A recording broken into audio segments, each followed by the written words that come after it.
Hello, and welcome to today's lesson on government expenditure. I hope you've discussed more on the structure of government revenue and expenditure in the last two non-plasma lessons. In today's lesson, we will discuss government expenditure. We will relate the lesson with the recent Growth and Transformation Plan, or GTP, of the nation. Let's start by defining the term fiscal policy. What do you think is fiscal policy?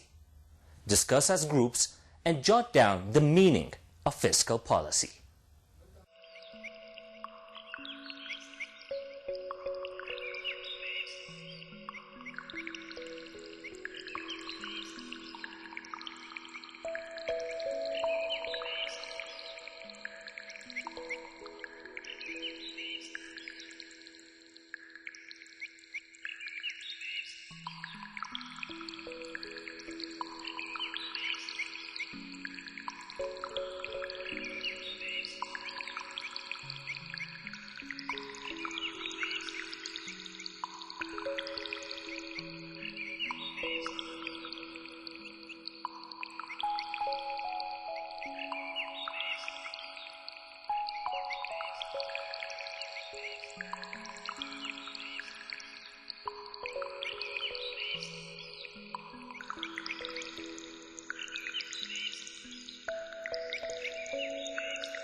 I hope you've defined fiscal policy. Here is its meaning. Fiscal policy refers to the use of government spending and taxation to influence the economy. There are two types of fiscal policies: contractionary and expansionary. Tight or contractionary fiscal policy refers to an increase in taxes and or decreases in government expenditure. The policy is appropriate when inflation occurs due to excessive demand. Expansionary fiscal policy refers to a decrease in taxes and/or an increase in government expenditure. It is appropriate when output is low due to lack of demand. Students, fiscal policy has an effect on both government revenue and expenditure. Our focus for today's lesson is its effect on government expenditure.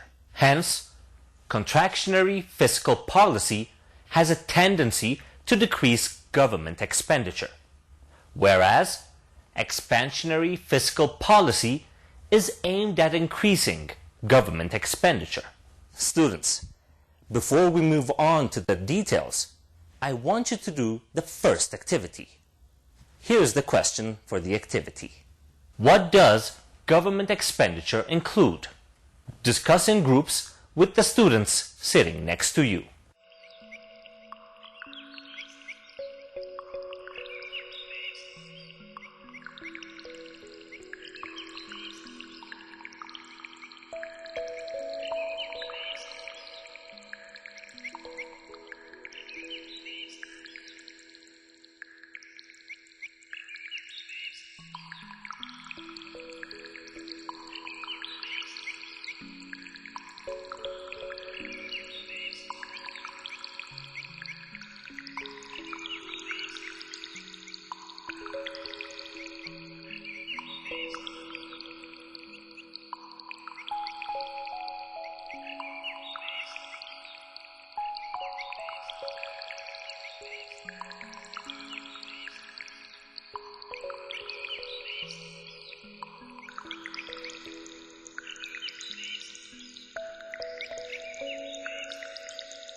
I hope you've answered the question correctly.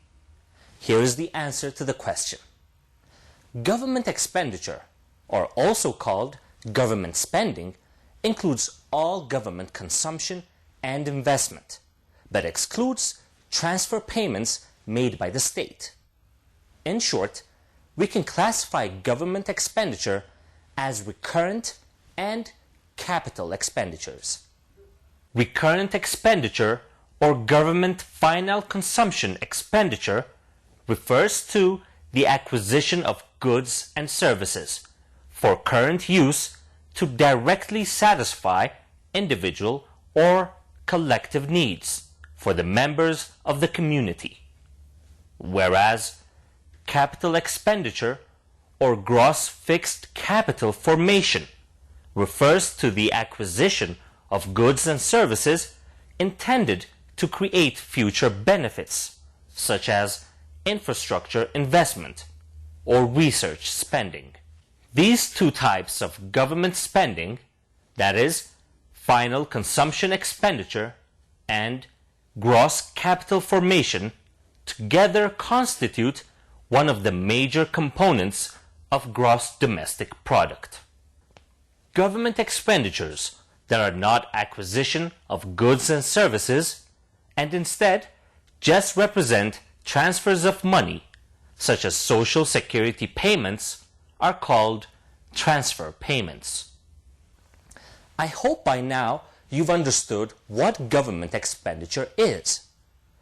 To determine the total government expenditure, it is necessary to identify sectors to be included in the estimation of the need of the regions. And these sectors are determined by taking the biggest sectors that account for more than 90% of the region's total public expenditure. According to information obtained from MOFID, the sectors that were found to absorb more than 90% of the total expenditure in all regions are general administration expenditures for state structures, for public order, and security and justice. Primary and secondary education, including TVET. Public health. Agriculture and natural resources. clean water supply, and rural road construction and maintenance. In addition to the previously mentioned sectors, although they appear to have lower shares, the development of micro and small-scale enterprises and urban development are crucial to addressing urban problems, particularly unemployment and urban poverty reduction. As of recently, these areas are getting more attention in government policy. Let's now examine the recurrent expenditure for the years 2006-7, 2007-8, and 2008-9. As you can see from the table, all sections of the recurrent expenditure have been increasing except the public debt. Between 2006-7 and 2008-9, spending on general services increased from 7,041 million to 11,261 million birr. Spending on economic services increased from 2,198 million to 3,829 million birr. Spending on social services increased from 6,193 million birr to 10,250 million birr. In the same period, public debt rather decreased. As a result of the increase in general, economic, and social services, total recurrent expenditure increased from 18,348 million birr to 27,937 million birr. That is, it has increased by a little more than 52%. Students, so far we have seen the magnitude and trends in total recurrent expenditure and its components. Now, we will see the magnitude of the trends in capital expenditure and its components. But before we do that, I'll give you the opportunity to observe the data in the following table and compare the growth rates of capital expenditure on general services, economic development, and social development between 2006-7 and 2008-9.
Did you calculate and compare the growth rates of capital expenditure on general services, economic development, and social development between 2006-07 and 2008-09?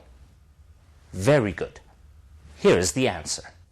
To answer the question, you have to first calculate the growth rates in capital expenditure in those three categories. For example, for general services, the growth rate between the 2 years is equal to 1,718 less 1,033 divided by 1,033, and then multiplied by 100%. This gives a growth rate of 66.3%. Accordingly, the growth rates of capital expenditure for economic development and social development are 91.9% and 17.9%. Therefore, the government has redirected more of its capital expenditure towards economic development, followed by social development. On the average, total capital expenditure has grown by 66.3% in those 2 years, between 2006-07 and 2008-09. Students, I hope you've enjoyed your lesson today. In our lesson today, we have discussed government expenditure after defining fiscal policy. We defined fiscal policy and examined recurrent and capital expenditures. In the next non-plasma lesson, you will discuss more about government expenditure. That's all we have time for. Next time, I'll come with another program.